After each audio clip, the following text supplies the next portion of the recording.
Episode 5, wet dreams. I hope people didn't think I was gonna start talking about wet dreams, but this was all about my anxiety. And anxiety is a real thing. Living in your head is a real thing. And sometimes, again, you can be so in your head that you don't even realize that, bro, it is only you talking to yourself. I think in lacking perspective, as I was talking about in episode 4 with growth, it makes it hard to let go of just things. So I tend to hold on to things, hold on to them real tight. And in some ways they fuel me, and that's not necessarily a good thing. And it's something I've been trying to address, particularly over the last year.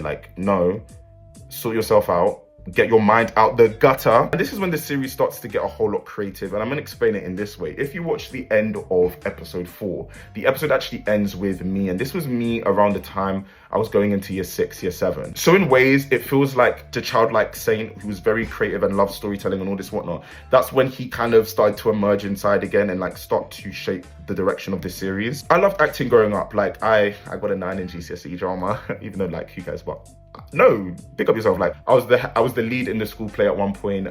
This was me trying to get into acting. A part of me is I'm a little bit rusty, but bro, that's the point. You're rusty. Just enjoy life. Be curious, just do it. Do you get what I mean? It's actually inspired by an episode of Glee, which is something I talk about in the episode. But it's inspired by season 5, episode 17, opening night, when Rachel is having that nightmare while living, love me, that episode. What this skit kind of captures, it captures my insecurity and how much my anxiety, again, how much I acknowledge, bro, this is just you and your pride being unable to let go of anything, and you need to sort it out. And I am. And a lot of this stuff you learn with time, and you have to be open to the fact that over time you're just going to grow and become a better person. So you've just got to be calm. But also the psychology of it's really important. Again, I've been showing books. So where's the book I'm going to show for this one? And a lot of the theoretical parts of this episode, again, I'm not a neuroscientist or something, came from this episode. And then I've decided I'm going to, hold up. A big part of teenage dream is actually the fact that the year I turned 18 was so traumatic. And it's actually left me with a chronic headache that the sensations in my head that just haven't gone away since. And I've tried all these medications and seeing the doctors and all these scans and whatnot, but what I've come to confront is that a lot of it is just your nervous system is really dysregulated. I was gonna say fucked. I've said it now. So, and in learning things about my brain and how your brain is literally just searching for meaning.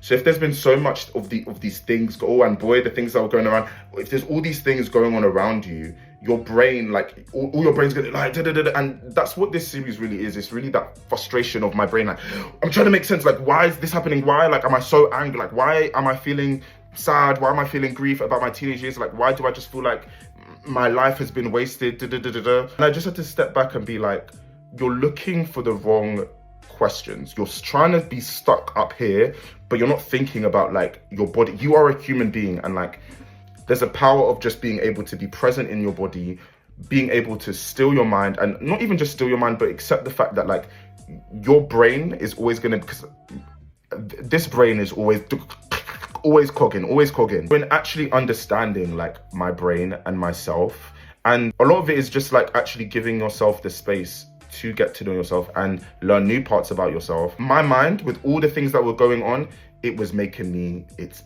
bitch. Oh my God. And with a newer, more healthy way of understanding myself, my brain, and my reality, I'm now able, and that's why I talk about introspection, and I want introspection to be something that if anything that this series helps you do, is it's trying to get you to cast your mind back with the fresh perspective and the new tools, and hopefully not being powered by shame and fear and anxiety and grief and sadness. You can look back and be I'm a person growing.